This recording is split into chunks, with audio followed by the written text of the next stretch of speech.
All right, chapter number 9. That is the chapter we're in right now in module number 2. And the chapter is entitled The Most Confidential Knowledge. And these are the various subsections in the chapter, verses 1 to 3, hearing about Krishna, qualifications and disqualifications. So we did the qualifications, and we learned about the glory of the knowledge that Krishna is going to give us from 9.1 to 2 in our last class. And today we'll start from 9.3. And we'll try and go all the way to 9.10, where Krishna will talk about his Aishwarya. He'll give Aishwarya Gyan. And then Krishna's Achintya Bheda Abheda relationship with the material world. Next, in this chapter, the section is on non-worshippers and worshippers. Then Krishna is the supreme object of worship, and then the glories of directly worshipping Krishna. So let's look at the link between last class and today's verse that we're going to begin, 9.3. Although bhakti is so joyful, which Krishna said in the last verse. Remember 9.3? Krishna says,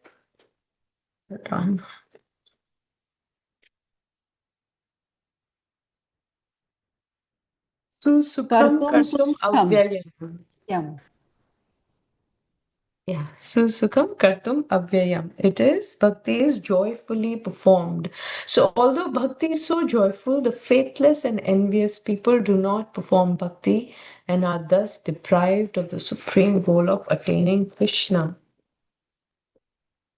So let's look at the verse 9.3 and we can recite it together. Open in the Bhagavad Gita also. Ashraddhana purusha dharmasya parantapa aprapya mam nivartante mrityu samsara vartmani. Somebody can read the translation, please.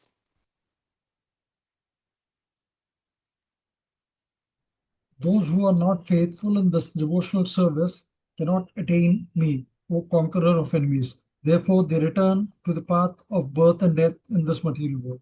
Hare Krishna. Krishna. Okay, so Ashraddhana Purusha, those people or that person, Purusha, who don't have faith. Ashraddhana. Dharmasyasya Parantapa. In Dharma, he has no faith.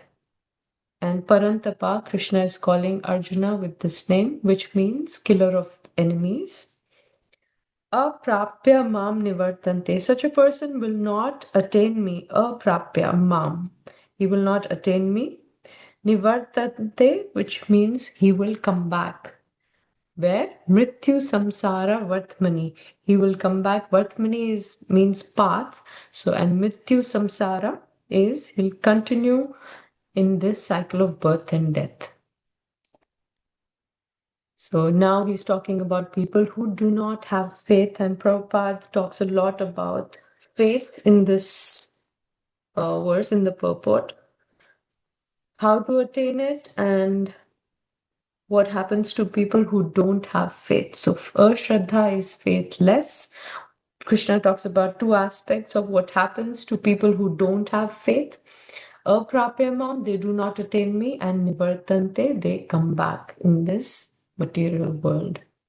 It's like a person who does not have faith in the medication, right? He has disease and he goes to the hospital, but then when the doctor talks about he has to take, especially in Ayurveda, right? People don't, or homeopathy, people don't get that much faith because it's a slow process and they like, okay, I'm fine. I don't want to get into this medication which I have to take for so long. So they don't have faith.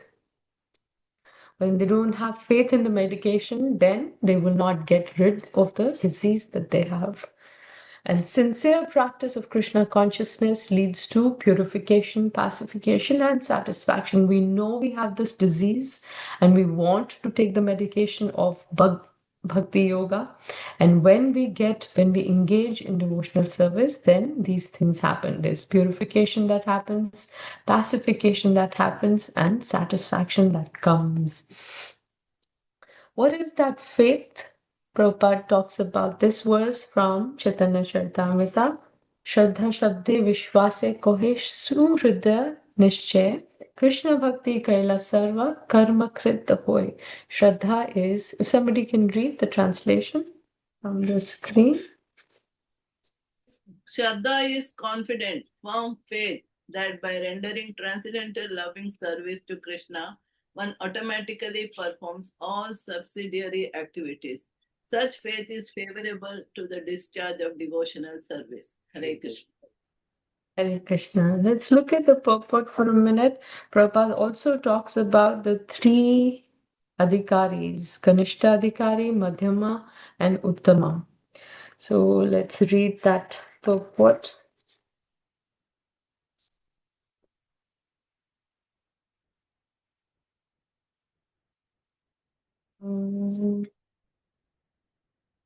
It comes in the last paragraph.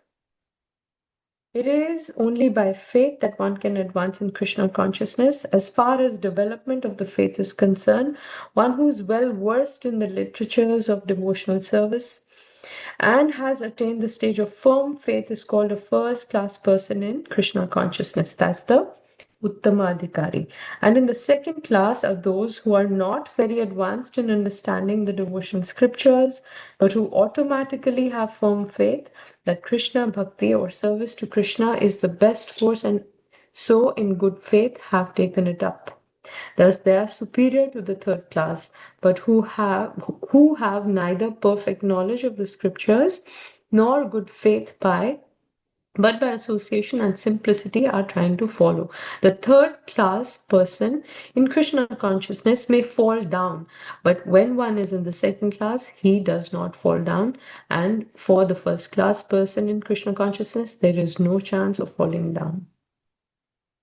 So as far as the third class person is in Krishna consciousness is concerned, although he has faith in the conviction that devotional service to Krishna is very good, he has not yet gained adequate knowledge of Krishna through the scriptures like Srimad Bhagavatam and Bhagavad Gita. Sometimes these third class persons in Krishna consciousness have some tendency towards Karma Yoga and Jnana Yoga, and sometimes they are disturbed.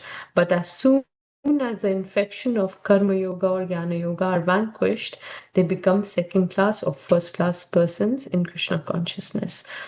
So, faith in Krishna is also divided into three stages and described in Srimad Bhagavatam. First class attachment, second class attachment, and third class attachment are also explained in Srimad Bhagavatam in the 11th canto. Those who have no faith, even after hearing about Krishna and the excellence of devotional service, who think that this is simply eulogy, find the path very difficult, even if they are supposedly engaged in devotional service. For them, there is very little hope of gaining perfection. Thus, faith is very important in the discharge of devotional service. So, Prabhupada, almost the whole purport is talking about the importance of faith in Krishna consciousness or in Bhakti Yoga. So another verse that Prabhupada has quoted in the beginning of the purport from the Bhagavatam is this one, Yatha taror mula nishechanena tripyanti tat skanda bhujopashaka pranopathara yathendriyanam tathaiva sarvaharam hannam achyuteja. Let's have somebody read the translation. By giving water to the root of a tree, one satisfies its branches, twigs, and leaves, and by supplying food to the stomach, one satisfies all the senses of the body. Similarly, by engaging in the transcendental service of the Supreme Lord, one automatically satisfies all the demigods and all the other living entities. Hare Krishna. Hare Krishna. Okay, so just as one waters the root of the tree, all the twigs, branches, fruit, leaves, everything gets satisfied. And just as one eats food and puts it in the stomach, all the senses are satisfied. The hands, eyes, ears, everything is satisfied. Similarly, the faith that a person has that by performing bhakti to Krishna, surrendering unto him, everybody else will be satisfied. All the demigods, the pitris, everybody will be satisfied. So devotional service is not just a matter of external engagement, it is also a matter of inner involvement, where the heart is also submerged in the waves of devotion. His Holiness Radhanath Maharaj says, I heard in a lecture where he was saying, there might be a pujari doing wonderful seva outwardly, doing really amazing arti, going very nicely in beautiful gestures. And person looking from outside must be thinking how so much devotion he has for the Lord and beautifully is performing the artik for Krishna. But mentally, the pujari can be in a permit room thinking about drinking alcohol that he used to some years back and how he's missing that. So that outward, it may seem that he's such a great bhakta, but internally, what is happening is the real essence. So, devotional service is not just a matter of external engagement, it is also a matter of inner involvement. How much our heart is absorbed, how much we are focusing, and how much we are giving attention and affection in our devotional practices. And how can faith be developed? By exercise, muscles grow. By associating with devotees, that's the first thing Prabhupada says in the purport.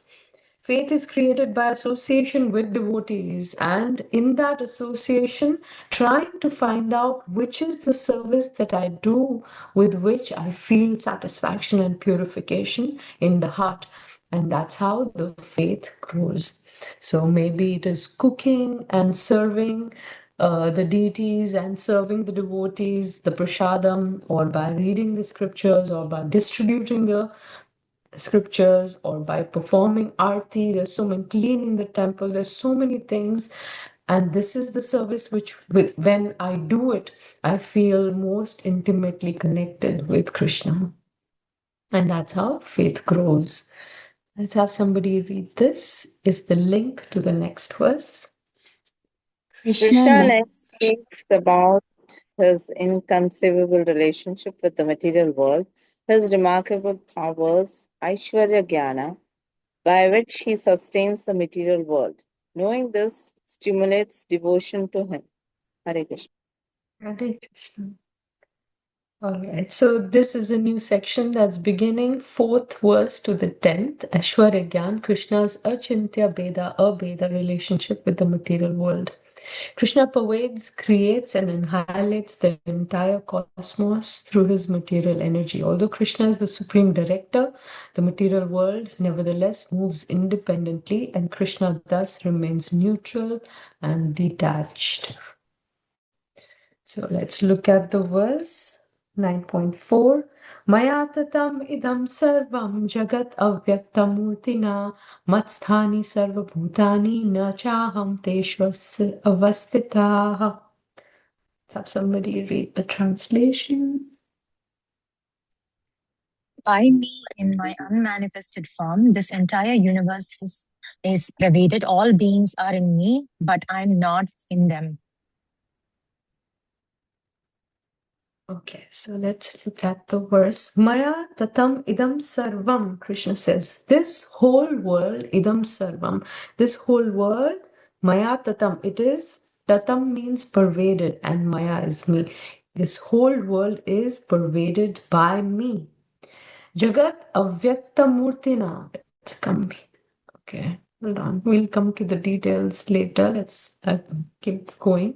Jagat avyakta murtina.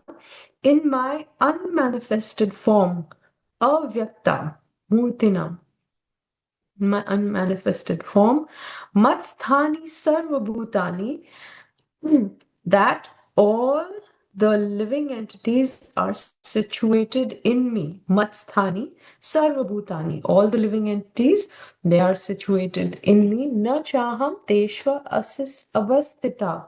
But I am not situated in this world. So let's look at in a little more detail what Krishna means when he says all this. Maya tatam idam sarvam, I am there within everything, meaning I maintain them.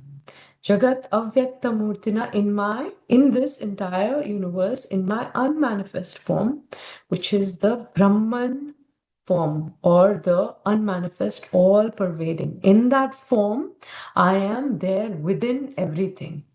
Matsthani Sarvabhutani, all living entities are in me, which is the super soul aspect, sustaining everything. Nachaham Teshva Avastitaha. I am not in them, which means that I am not maintained by them, which is the Bhagwan aspect where Krishna shows or talks about his transcendence. He exists in the spiritual world. So although he has created this material world, and he's there within everything in his unmanifest form, Avyakta, which is the Brahman form. And then all beings are in me, that is the super soul aspect, where remember Mahavishnu breathes in, or even Garbhodaksha Vishnu, all the souls go back in him. So all beings are in me, but I am not in them. That is the Bhagwan aspect where he's there in the spiritual world from where his energies are controlling over here. It's not him personally. So that's his Bhagwan aspect. So Brahman, and then Garbhodaksha Vishnu, who's the super soul of the entire universe, and even Mahavishnu, who's the super soul of the entire material realm. And then Bhagwan. But here he's talking about the material world, which is the Garbhodaksha Vishnu, who is the super soul of the entire universe. And then the Bhagwan aspect, where he says, I am not in them, meaning I am aloof. How do I support taking the role of Paramatma or Antaryami of the universe, which is my expansion, entering within the universe, I control and support it. He expands that super soul, Paramatma, in the heart of every living being and in every atom and space between the atoms. All right. So we've learnt about Mahavishnu, Garbhodaksha Vishnu, and Kshirodaksha Vishnu. Mahavishnu is the source of all universes. Garbhodaksha Vishnu is within every universe, and Kshirodaksha Vishnu is the super soul in every heart or within every living entity. So when Krishna says Avyakta Murtina, indicates the unmanifested form. This implies that we cannot see the Lord by our gross material senses. The Lord is unmanifest to material senses, but Prabhupada says he can be perceived by one whose senses are purified by practice of devotional service. Anybody remembers the verse from the Brahma Samhita? How a person whose eyes are tinged with the salve of love can see Krishna everywhere. प्रेमाञ्जनवक्तितिरुकलेन तं प्रसदे लोकयन्ति Yam यं Sham Ram Sundaramachintya सुन्दरं Gunastukam. So अहं भजामि. So I worship Govinda, the primeval Lord, who is Sham Sundara, Krishna himself, with inconceivable, innumerable attributes, whom the pure devotees see in their hearts of hearts within the eye, with the eye of devotion tinged with the salve of love. So pure devotee can see Krishna everywhere. Just like the king pervades his kingdom through the influence he has. So imagine there is a kingdom, right, ruled by a king, and he wants to favor a particular family. So he can personally go, he can also send his ministers, and he can bring, gold or whatever he wants to send to the family, right? So in that way, he enters the house of a particular family, thus maintaining them. correct? But if a beggar comes in the same house, does it mean the same thing? The beggar might be asking for some money, which shows that the beggar is maintained by the family. But here, when the king is going in the same house, so he's entering the same place, beggar also entering the same place, but one is maintaining and the other is maintained. So there is a big difference in the king coming or sending his ministers or a beggar coming in the house. Just as the king is present in all departments by his energies, Krishna is also pervading by his energies. Okay, so this is a contrasting verse that Krishna now says, Nacha matsthani bhutani pashyame yogam aishwaram bhuta bhrinnacha bhutasto mamatma bhuta bhavana. Let's have somebody read the translation. And yet everything that is created does not rest in me. Behold my mystic opulence. Although I am the maintainer of all living entities, and although I am everywhere, I am not a part of this cosmic manifestation, for myself is the very source of creation. Hare Krishna. Hare Krishna. So,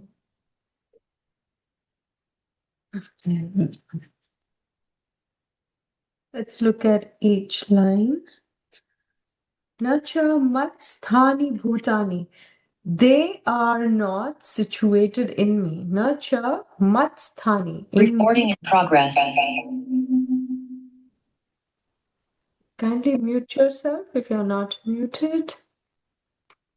Nacha matsthani bhutani. They are not situated in me. Pashyame yogam aishwaram.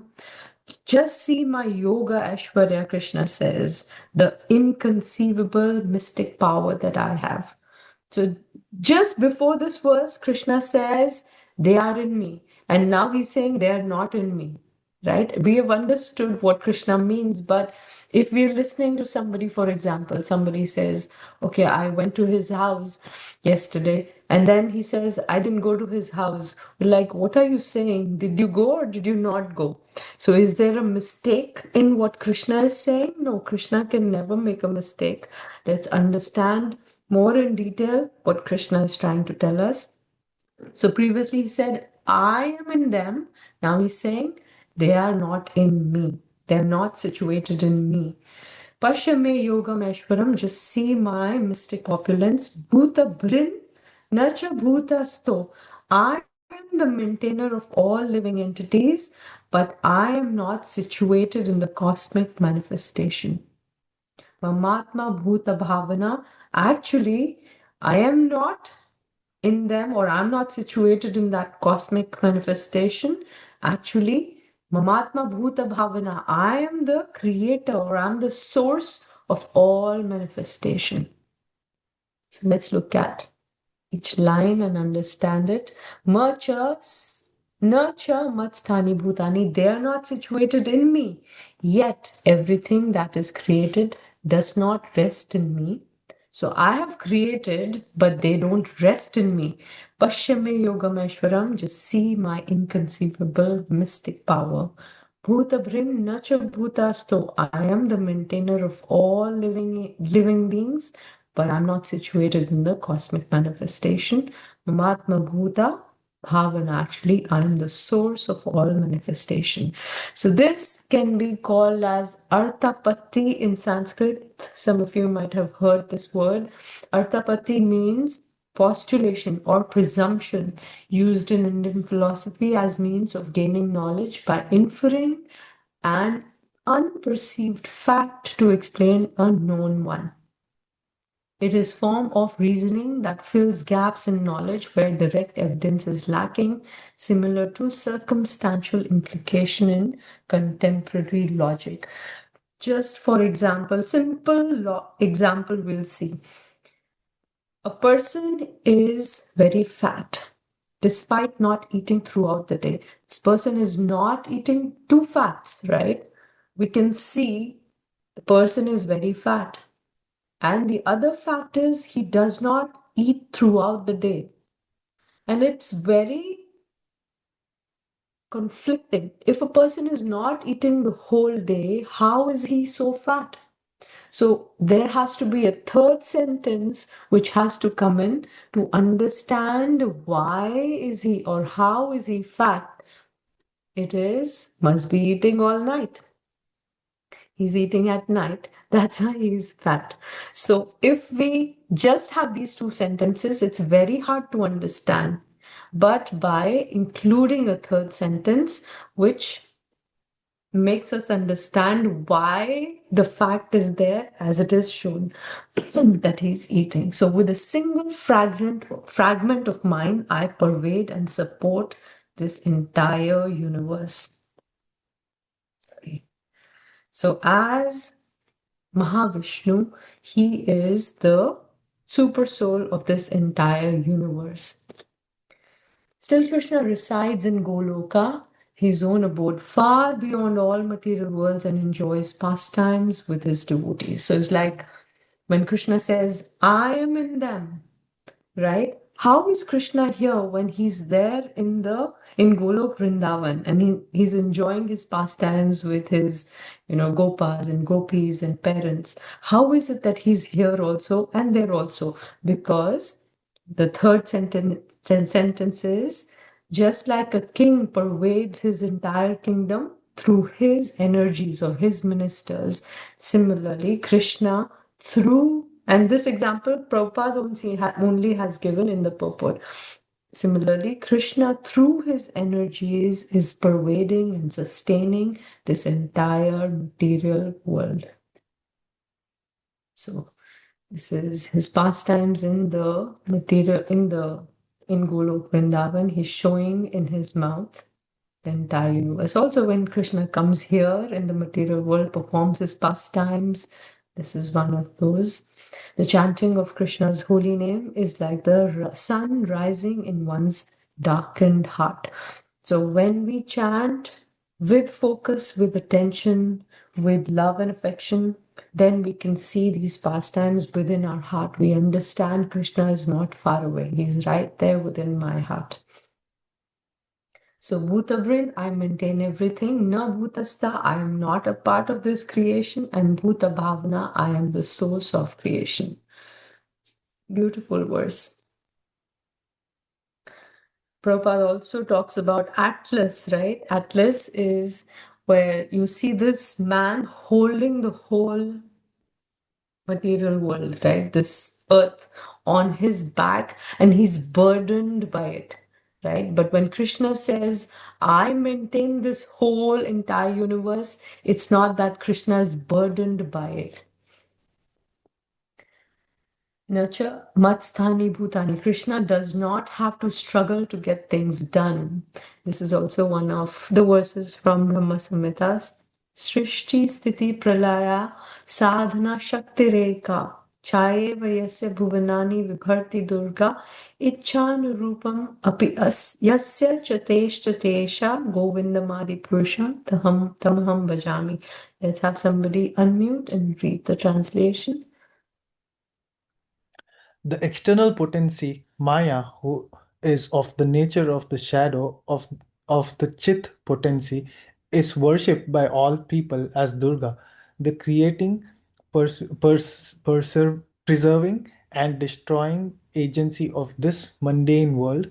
I adore the primeval Lord Govinda, in accordance with whose will Durga conducts herself. So creation, preservation, destruction is happening through Krishna's energies. What is the meaning of everything is not situated in me? It means burdens don't burden the Lord. It is taken care by his energy. Krishna doesn't have to struggle to get things done. Why is Krishna calling his mystic opulence as yoga? For the connection with Lord to happen, our self-effort and Lord's revelation both has to be there so that we can know him. This is also called as yoga.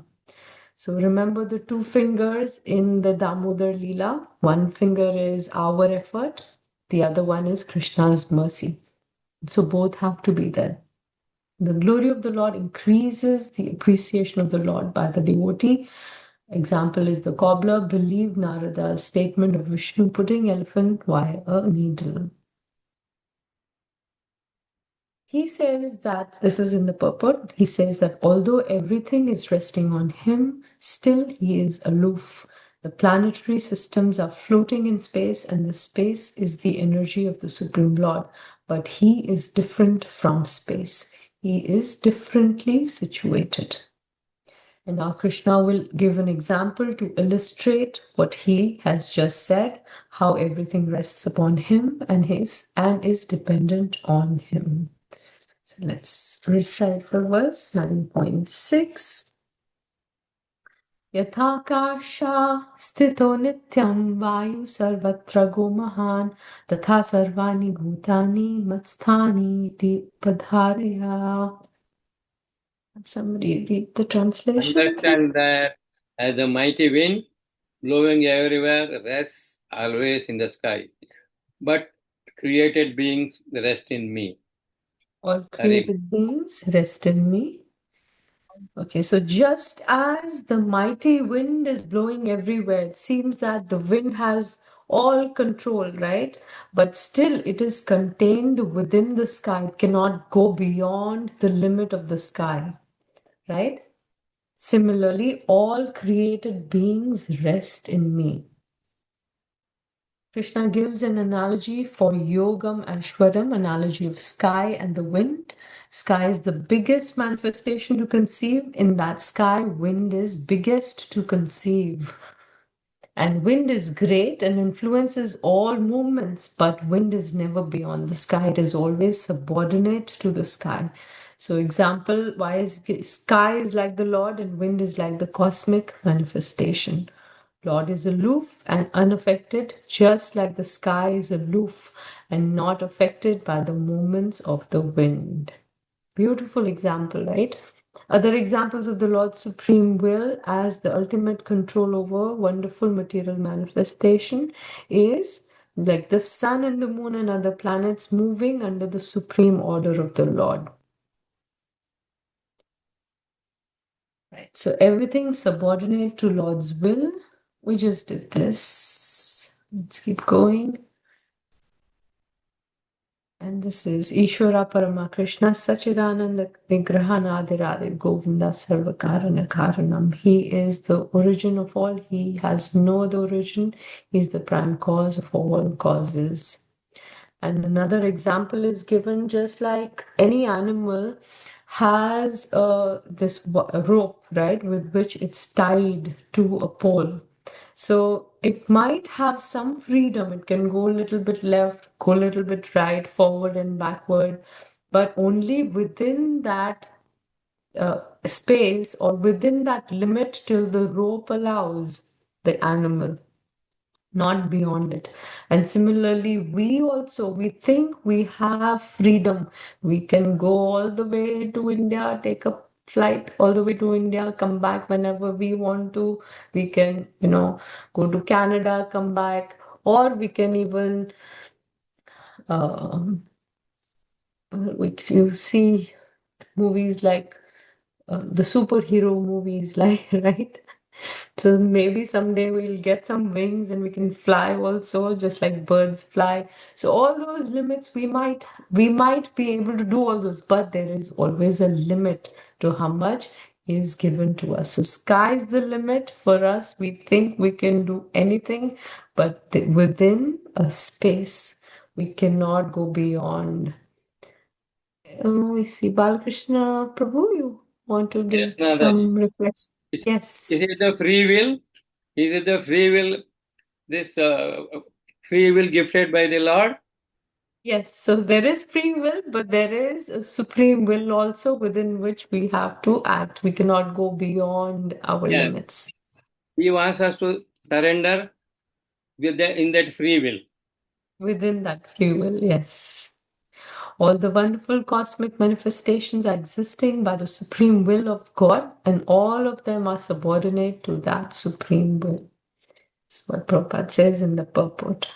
I understand that all these things which can presently be seen are situated in you, but at the time of destruction, where will they go? This might be a natural question that might arise, and Krishna answers that question in 9.7. Let's look at the verse. Sarvabhutani Kaunteya Prakritim Yanti Mamikam Kalpashaya Punastani Kalpado Vishrajamyaham. So somebody read the translation.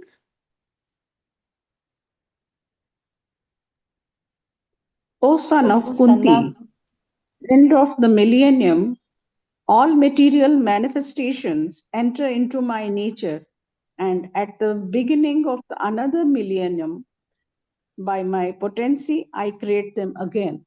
Hare Krishna. Hare Krishna. Okay. So let's look at the verse. Sarva Bhutani Kaunteya, all living beings, O son of Kunti, Prakritim Yanti Mamikam, they enter into my nature. Yanti Mamikam. Kalpa Shaya Punastani, and at the end of the Kalpa, again, all of those Punastani, Kalpado Visrajamyaham, or at the beginning of the Kalpa, I create them again. So we've seen this before. One day of Lord Brahma is one Kalpa or 1000 Mahayugas, 4.32 billion human years. So that is one day of Brahma. And then when the night comes, all the living entities go back where? Into Garbhodakshaya Vishnu. And then when the day comes again, then they all come out again for one day, which is, so they go back into Garbhodakshaya Vishnu for one night, which is equal in duration as the day, which is again 1000 Mahayugas, 4.32 billion human years. They are there in Garbhodakshaya Vishnu. Then when the day comes again, they are manifested again. So like that, Krishna is talking about. You can see the details in these slides. Everything happens by his will, creation, maintenance, and annihilation, fully dependent on the will of the Supreme Personality of Godhead. End of the millennium, which is the death of Brahma himself. So Brahma's day is how much? 432 billion years. Same duration as the night. 1 month is 30 days, or 1 year, 12 months, lives for 100 years. So on Brahma's death is total annihilation, then again creation. So when total annihilation happens, all living entities go back into Mahavishnu, not Garbhodakshaya Vishnu. So at the end of each day, living entities go back into Garbhodakshaya Vishnu. But at the end of Lord Brahma's total 100 years, all living entities go back into Mahavishnu. So all this is happening, Krishna saying, by my will. So there are 4 kinds of pralaya. This also we've done before. We'll just do a recap. There's Prakritik pralaya. Prakritik means somebody has a question. Harini Mataji. Mataji, I had a clarification. So when all living entities go into Mahavishnu, does it mean they are liberated at that time, or okay, what does it mean then? They go to sleep? Yeah, and then when Brahmaji is again born. So after his 100 years, when Lord Brahma dies, all living entities go back into a state of like where the consciousness is not manifest. They are inside Mahavishnu, and when another Brahma is created, another Brahma, it could be any living entity who has done that much, he's gotten those many credits to his favor that he can become Brahma. Anybody can become Brahma, anybody can become Indra. You need to have those pious credits also and spiritual credits also to attain that position. Just like For example, in a temple, if you go regularly and you do seva, then you are given certain responsibility. Okay, you are in charge of the cleaning department or the kitchen department, because we've shown through our sincerity and our regularity there that we want to take up, or if we are given certain responsibility, we'll sincerely devote ourselves. Similarly, if any living entity sincerely is a devotee of Krishna and is devoting himself, Krishna can give a responsibility. Okay, you become the next Brahma, you become Indra now, like that. So yeah, when Brahma's 100 years are done, then he also dies. And when he dies, at that time, he can go back to the spiritual world. Brahma can, for him, that can happen. And along with him, whoever is there in Brahma Loka, they all can also go with him. But then when the new creation happens after his 100 years have passed, when new Brahma comes, or he can also, if there's no other Brahma, Krishna can also take that form, or Vishnuji takes a form of Brahma. If there is nobody who is like in a parliament, right? Or even same example, if you take in a temple, if there is nobody who can take that position, then the president himself says, okay, I'll take care of this department because there is nobody else. Or he can also appoint somebody else from another department. Okay, you take care of this also. Like that, it happens in the cosmic, department, big creation. Okay, so what is Prakritika Pralaya? Is the end of Brahma's entire universe gets destroyed and enters into Mahavishnu. That is Prakritika Pralaya. That's the first one. Right? If you want, you can write down notes, or you can come back and see the presentation and you can make your notes. So this is Prakritika Pralaya. Next one is Naimitika Pralaya, which is after one day of Brahma, when the jivas go back into Garbhodaksha Vishnu. That is Naimitika Pralaya, after each kalpa or each day of Brahma.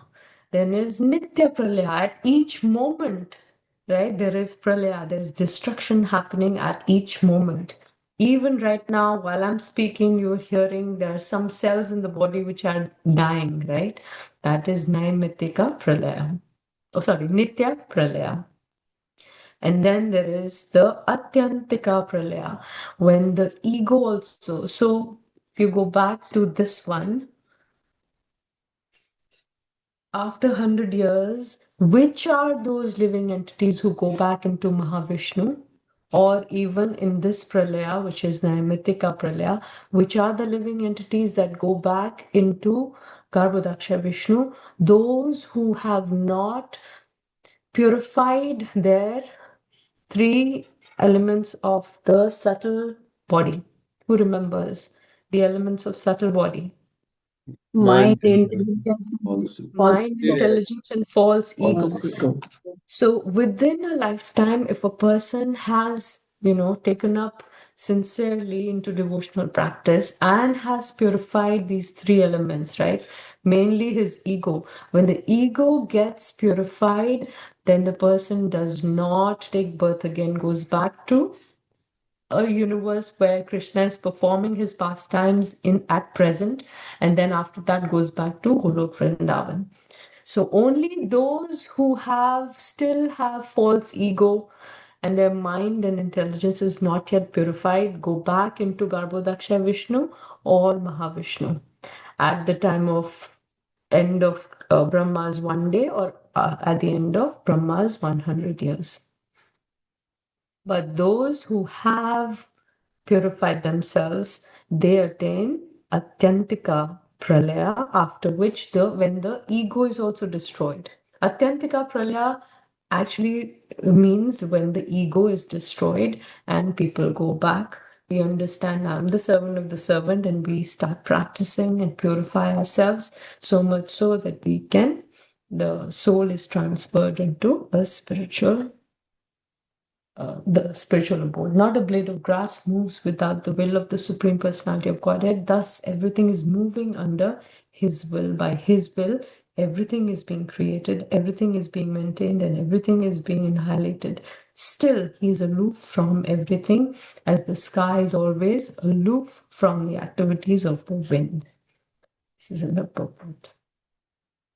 Next, but how can you create if you are detached and unchangeable by nature? Again, this can be a natural question, and Krishna answers, Prakritim swam avasthabhya visrajami punah punah bhutagramam imam kritsnam avasham prakriter vashat. Somebody can read the translation. The Mohini whole Preeti Mataji. Okay, 1 second, hold on. Do you have a question or a comment?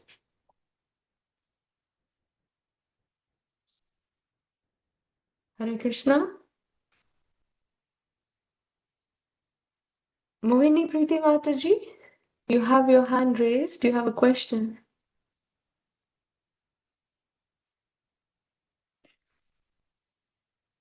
Can you guys hear me? I Yes. think Mataji is Yes, on Mataji. Mohini Mataji is on mute. That's fine. Yeah, Mataji, please unmute yourself.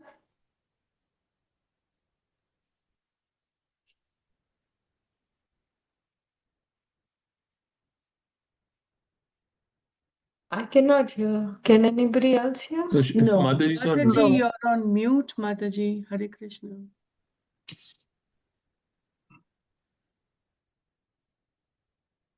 Mohini Preeti Mataji, kindly unmute. Hare Krishna. Can you Yes. hear me? Now we can hear. You were on Okay, mute. sorry. Okay, I was pressing some other.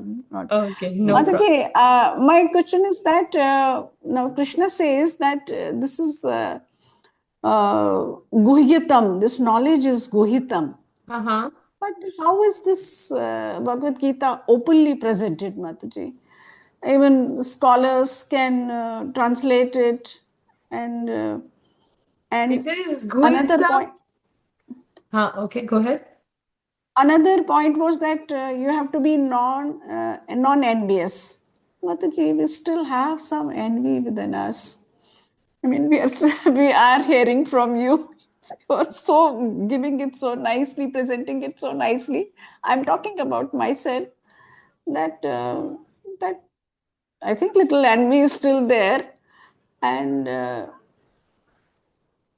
Two can aspects, we? Mataji.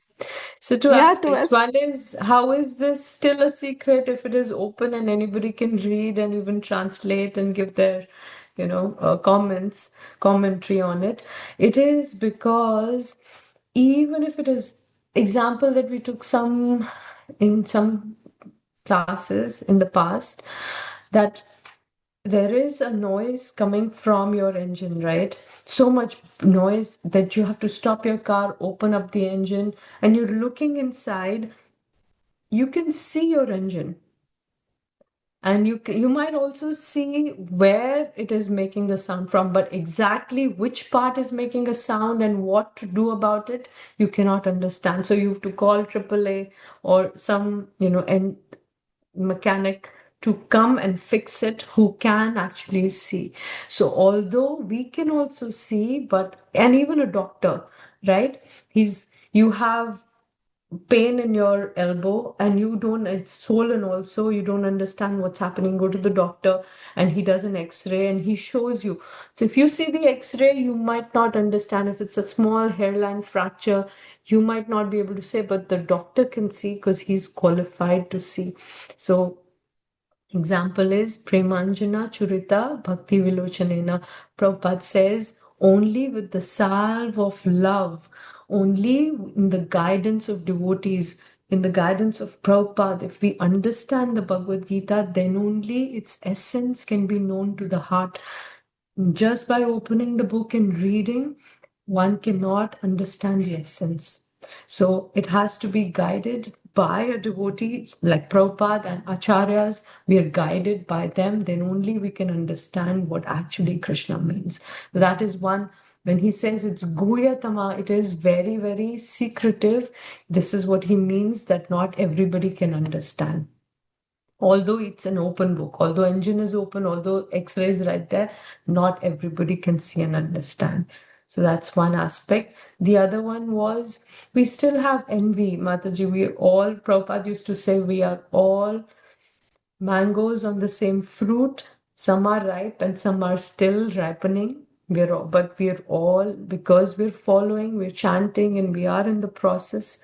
Another example he used to give was that we are in the shower right now.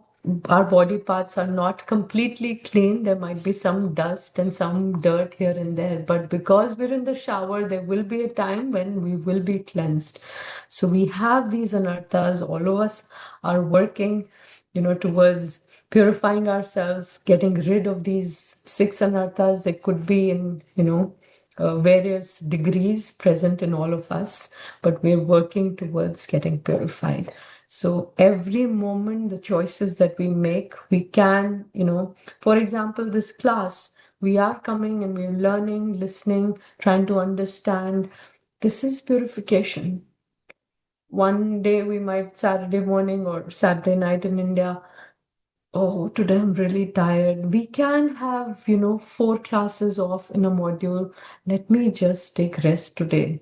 I can go back and listen to the recording. So that the moment to moment choices that we make, this is just one example, right? I have to finish my 16 rounds. Okay, at least I'm driving and I'm chanting. At least I'm finishing my rounds. That is one way of doing our devotional service. But if we understand the importance and lay total stress on, or total focus and absorption, that is another level. So how we decide to practice our devotional services moment by moment also denotes how much to that degree we get purified.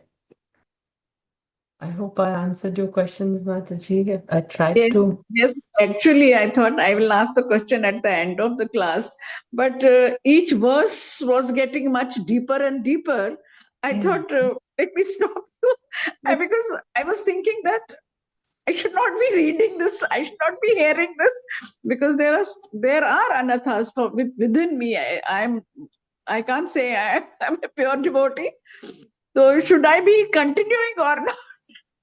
Same goes for me, Mataji. If I think of me and I understand that I have so many, and which I do, I have so many anarthas, but Prabhupada used to say, as much as we can, we should read and study and try to explain whatever we've understood, try to, be in the association of devotees in which we can understand more deeply. So yes, we have anarthas, and reading and understanding is also a way of purifying and getting rid of those anarthas. Thank you, Mataji. Thank you so much. Thank you.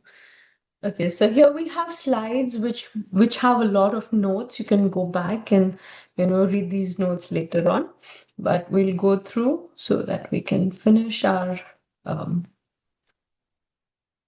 verses for today. Creation is Mahatattva. Sorry. Mahavishnu enters, breathes out innumerable universes, enters each universe as Garbhodaksha Vishnu, and then Kshirodaksha Vishnu enters into everything. These should be on the tips of our fingers. We've done it so many times. Who is Kshirodaksha Vishnu? Who is Garbhodaksha Vishnu? Who is Mahavishnu or Karnodaksha Vishnu? How are living entities impregnated into the material nature according to their past deeds? The state of their past being is manifested. So the samskaras that we have created throughout our life by doing activities, using our free will the way we want, and and getting affected by the modes of material nature, all those are impressions from our previous activities that we've done. So depending on that, when we take birth, we get a particular body, we get a particular set of parents, or even different categories of living entities like animals or plants based on our past karma and our samskaras. So Ramanujacharya says, all these entities are helpless, being under the sway of my Prakriti, comprising the three gunas, which can cause delusion. Let's keep going. When does it happen? From very moment of creation, all species of life, men, birds, animals, reptiles, etc., are created immediately along with the universe.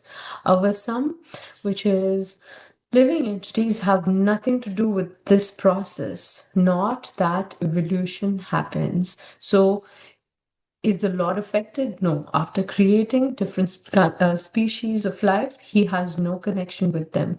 Creation is just to accommodate the inclinations of the living entities. Lord is not involved in it. So Lord is aloof. All the living entities are created. We get affected, right? We get Yeah, married. same. We Yam yam vapi smaran bhava. Yeah, so Yam Yam Vapi Smaran Bhavam. Yes. You're connecting the words. Yes, yes, Mataji. Very nice. Okay, so when the living entities are created, Krishna is aloof.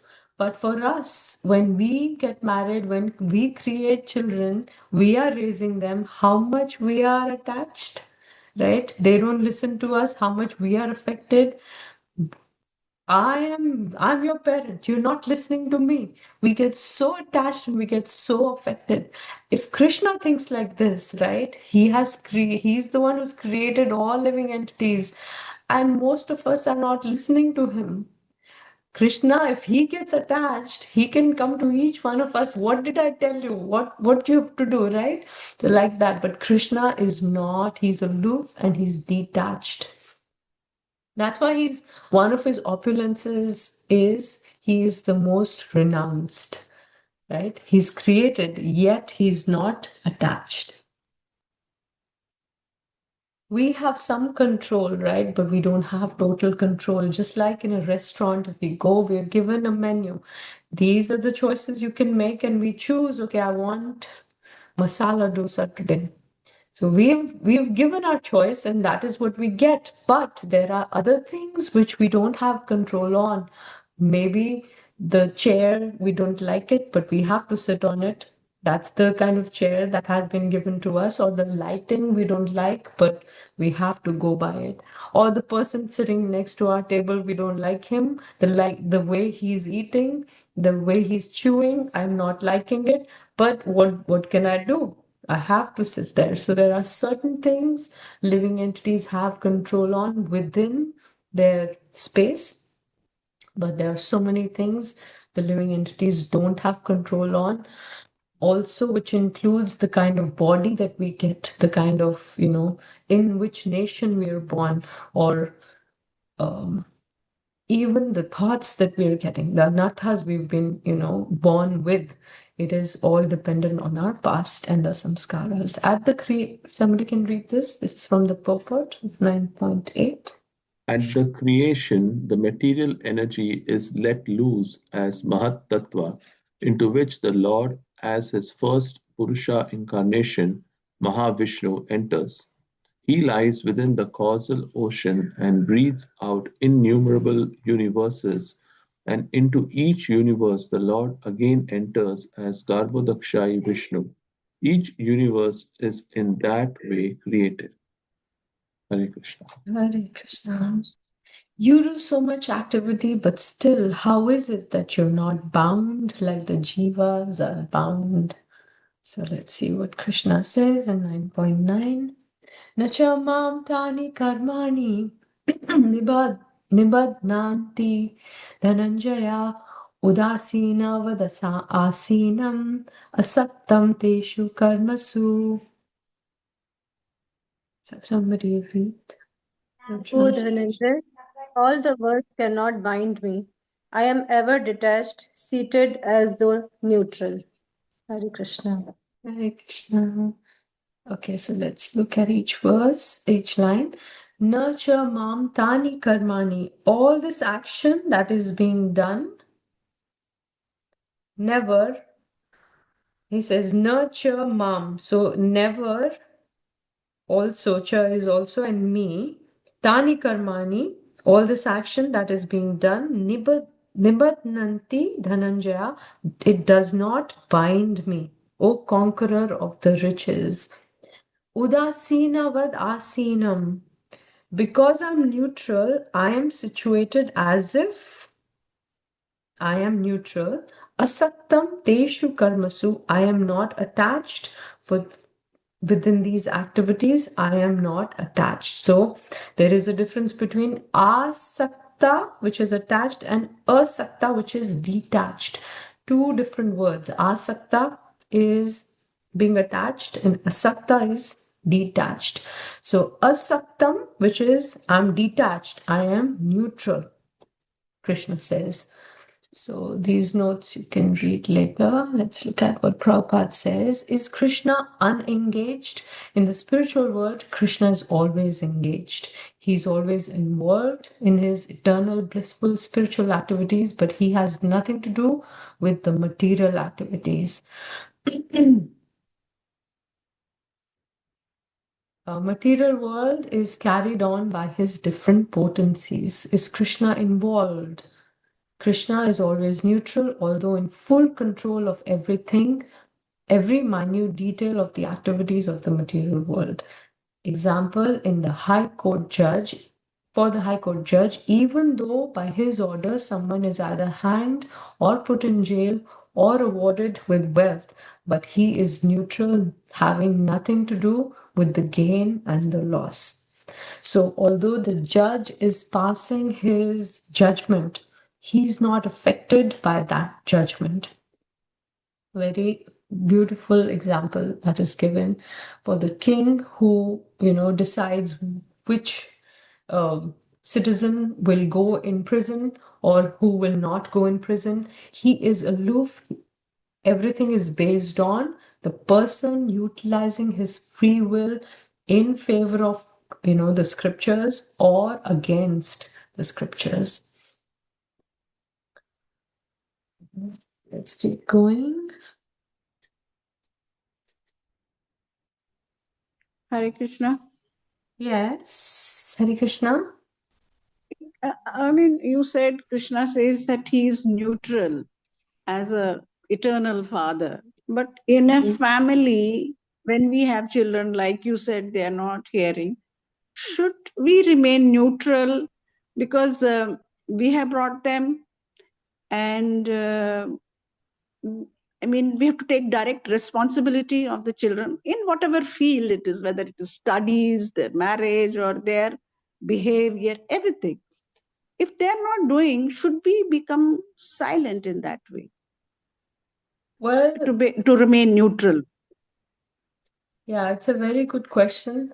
I also had this question, and it was clarified in the sense that let's talk about how, first thing, I am in this family as a wife and as a mother, also a daughter of, my parents. So Krishna has given me this position. That means I have to perform my duty, just like Arjuna.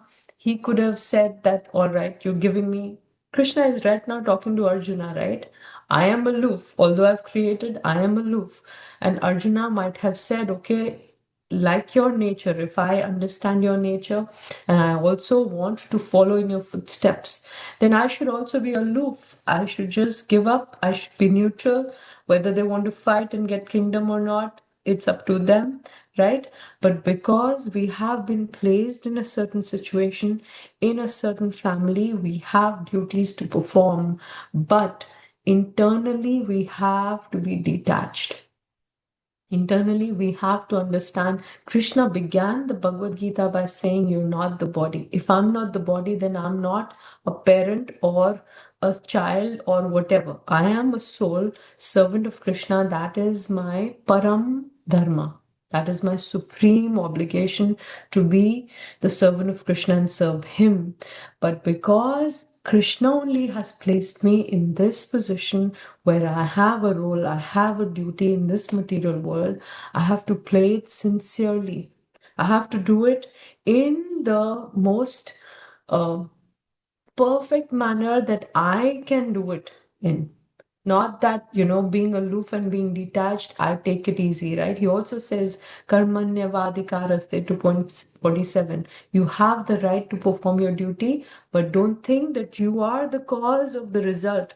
Karmanyavadikaraste ma phaleshu kadachana. Don't think that you are you will reap the benefit. Don't expect any benefit from it. Karmanyavadikaraste ma phaleshu kadachana ma karma phala heturbhur mate sangostva karmani. Don't think that you're the reason of the results, and don't be attached to not doing your duty. So we have to be attached to doing our duty. We have to understand that I'm not the only cause of the results that are coming. I have to do my best, but the results, there are two other causes. One is Prakriti, right?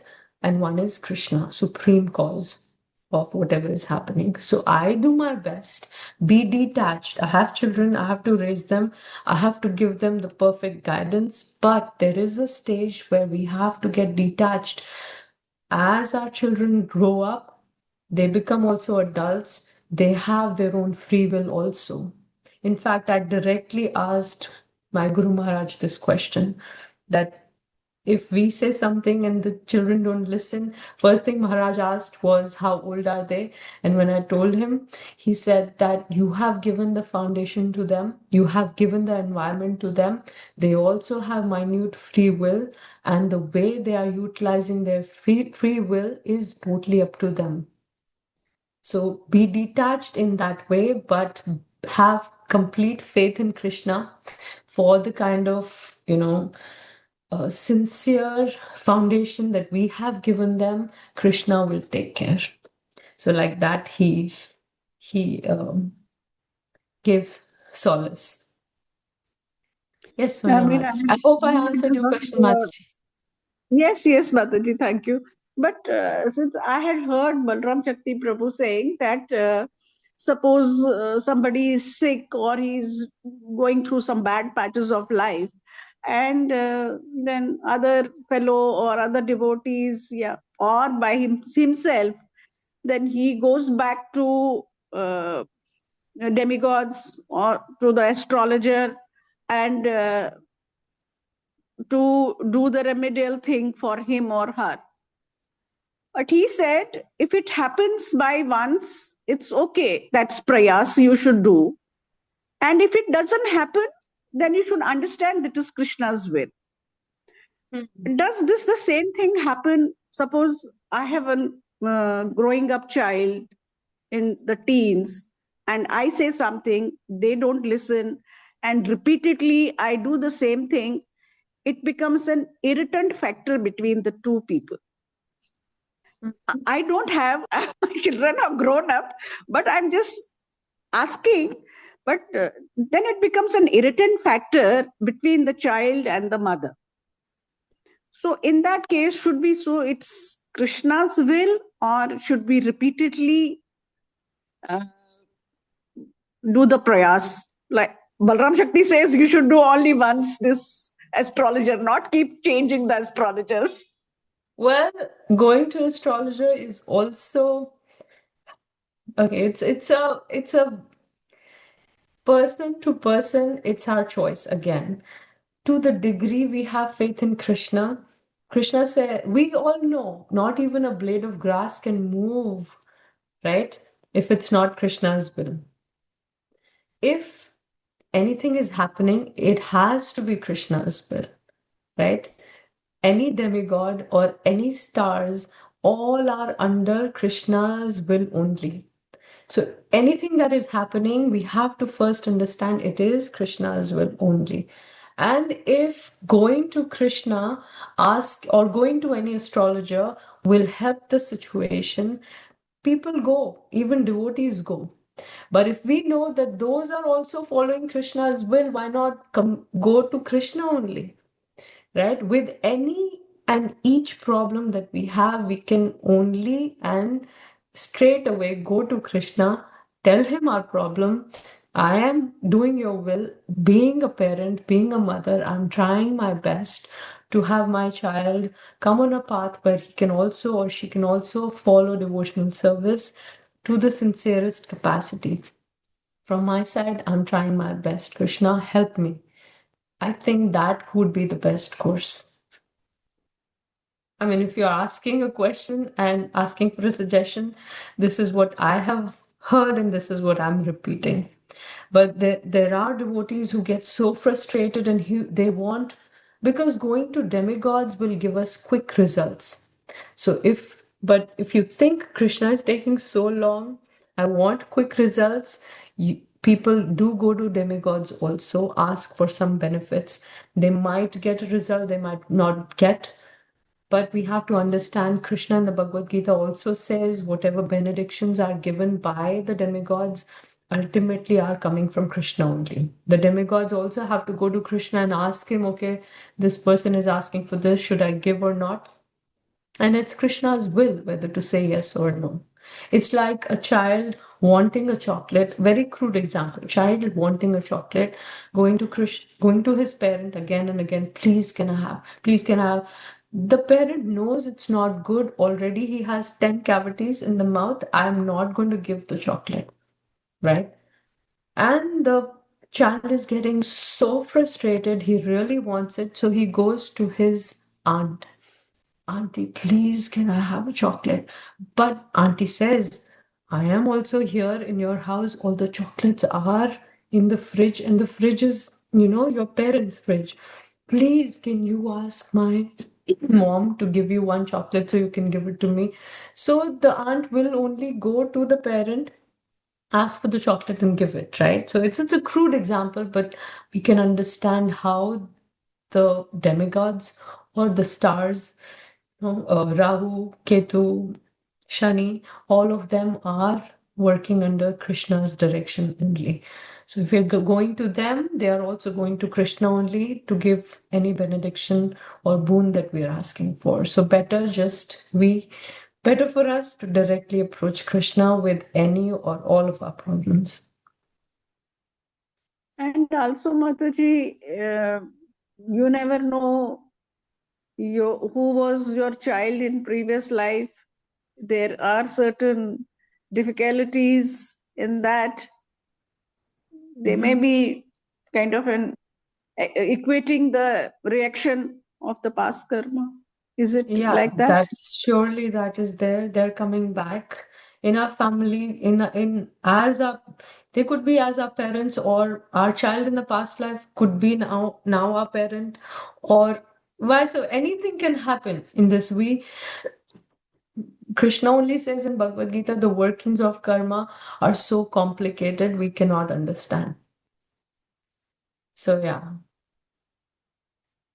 Sonia Mataji, you had some questions? Thank you, Mataji. Mataji, I just wanted to say thank you for sharing your example, because that is currently what is going on in my life. With my 7-year-old, we are in the United States. He does go to a school where he's in the company of, kids who eat meat and who are using that as their regular diet. So he does ask questions of, I want to eat too and I want that too. But I feel it is my responsibility as a parent to say, no, there is a certain way, that's our culture, and to teach him. It is a repeated thing that happens, every time. But I feel it is our duty as parents. So as you share your example, we are here, Krishna has given us the responsibility. But then when we hear words like, you don't care about me, or you don't like me, or you don't love me, those are the words that hit and prick you.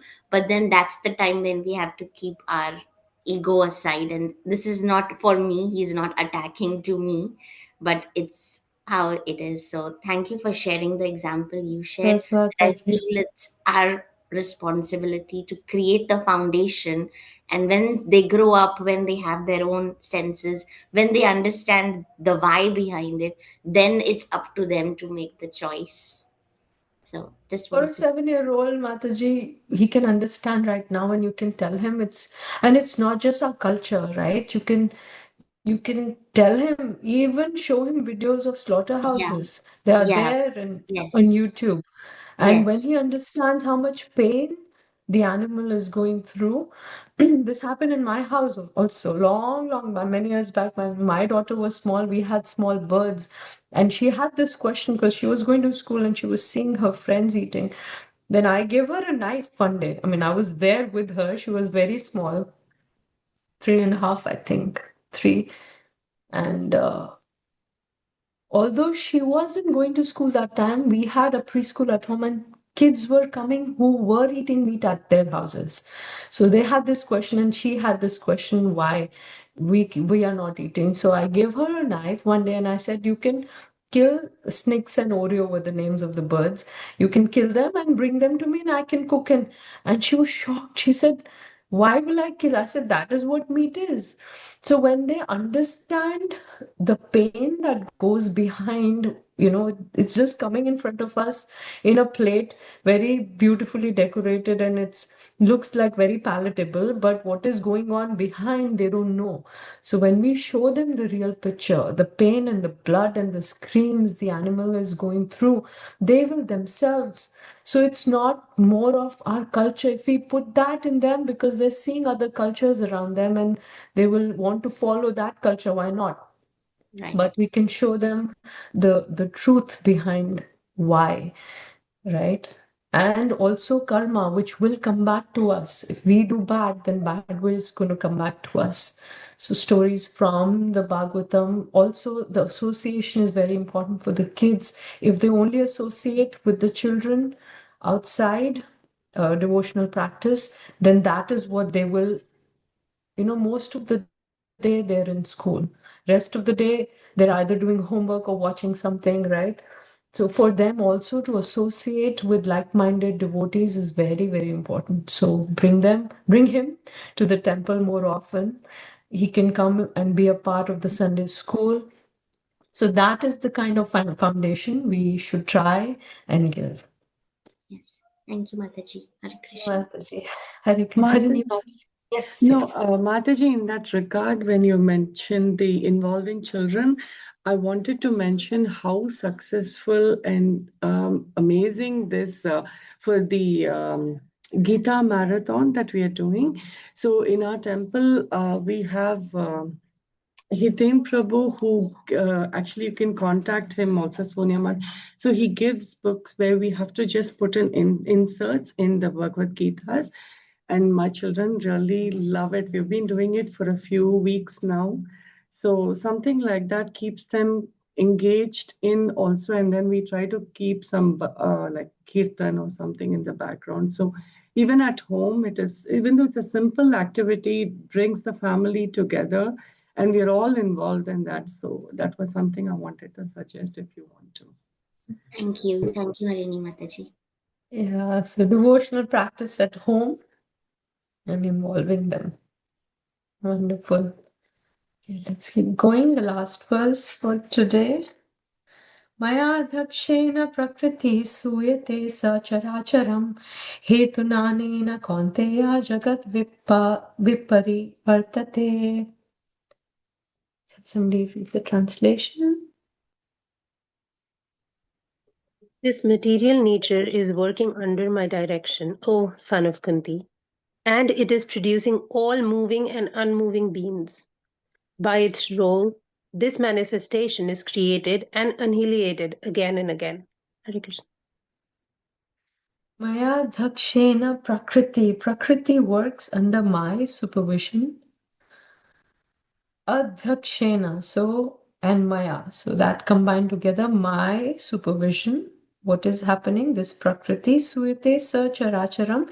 It manifests both in moving and in the Chara and Achara, in moving and non-moving. Hetu Nanena Kaunteya. For that reason, O son of Kunti, Kaunteya, Jagat Viparivartate. This world is working in that order. So you can read the notes. Prabhupada says it is clearly stated here that Supreme Lord, although aloof from all the activities of the material world, remains the Supreme Director. The Supreme Lord is the supreme will and the background of this material manifestation, but the management is being conducted by material nature. So you can read the summary also later. Okay, and there is a video, I think we watched this before, how Krishna is in his abode in Golok Vrindavan and how he's created. There's so much. And this is not even complete. There is also, categories of planets which are underneath, like lower planetary system, which is not given in here. We can watch it again. It's really beautiful. So at the bottom of the planetary display, we have Shesha holding up the Earth. This is Shesh, the empowered incarnation. There we have Ananta speaking Bhagavatam to the four Kumaras, and above, the 7 subterranean planets. Here we can see Jambudvip, the central island of Bhumandala, and Bharatvarsha is situated on the southern side of that. There's 8 other Varshas with Ilavrita Varsha in the center, various supporting mountains with large trees upon them, described in Srimad Bhagavatam. In the very center of Ilavrita Varsha is Mount Meru, a golden mountain. Atop Mount Meru are the cities of important demigods, Lord Brahma in the center, the 8 Dikpalas in the cardinal directions and sub-directions. Moving out, we can see the broader Bhumandala, 7 concentric islands and oceans surrounding them. The 7th of these islands is Pushkara Dweep. On that island is Manasotra mountain, and on the mountain there's various cities of demigods such as Indra. Out further is Lokaloka mountain. These large elephants stand atop Lokaloka mountain to balance Bhumandala. Outside of Lokaloka mountain is Aloka Varsha, which is dark. The rays of the sun and the other luminaries extend up to Lokaloka mountain. On Manasotra mountain here on Pushkara Dweep, the sun travels above this mountain at the southernmost point of its annual orbit. Above Bhumandala is Bhuvarloka, which is the residence of the Charanas, Siddhas, Yakshas, Gandharvas, and above there is Swargaloka, beginning from the sun and extending up to the pole star Dhruvaloka. This is the moving part of the planetary display. Here we can see the sun and the moon moving in their chariots. The chariots are being drawn by horses moving in the anti-clockwise direction, but they're traveling with the wheel of time, moving in the clockwise direction faster, so it looks as if they're moving backwards. Above them, the zodiac of stars, more planets, and another realm of stars. So here we can see everything moving with the Kala Chakra, circumambulating the axis that connects Mount Meru with Dhruvaloka. Above these planets, we come to the planet of the 7 sages, the Saptarshi. You can see them here. They're commonly known as the Big Dipper, and then Dhruvaloka, the pole star. On the ocean of milk situated there, Kshirodakshaya Vishnu, who is the Paramatma within everyone's heart, he resides on Anantashesh. Moving up beyond there, we have Mahaloka, Janaloka, Tapaloka, and Satyaloka. In this video, we haven't included many of the details for there, but on Mahaloka, Janaloka, Tapaloka, we have residences of the Lord, such as Lord Varaha, Lord Vamana, and so on. Here's Brahmaloka, and on Brahmaloka, we also have a form of the Lord Garbhodakshaya Vishnu as the Sahasrashesha Purush. Beyond there is the 7 coverings of the universe, earth, water, fire, etc. And outside of the universes is the abode of Lord Shiva, Shiva Loka. There he resides eternally. Beyond Shiva Loka, we come to Mahavishnu, Karanodakashaya Vishnu, with innumerable universes that are emanating from the pores of his transcendental body. Here you can see him being served by Rama Devi. Then we come to the Brahmajyoti, the effulgence of the Lord's transcendental body. Penetrating through the Brahmajyoti, we come to the Vaikuntha planets. We're showing 24 planets of the Vaikuntha realm in this model. The Lord with 4 arms is holding the conch, disc, club, and lotus, and the various combinations of those four make 24. Then we come to Goloka Vrindavan. Here we can see Radha Madhava, but we'll also be showing the other primary rasas. Krishna with the cowherd boys, Krishna being served, Krishna with Mother Yashoda. So this is an overview of the planetary display to be shown in the main dome of the temple. This will be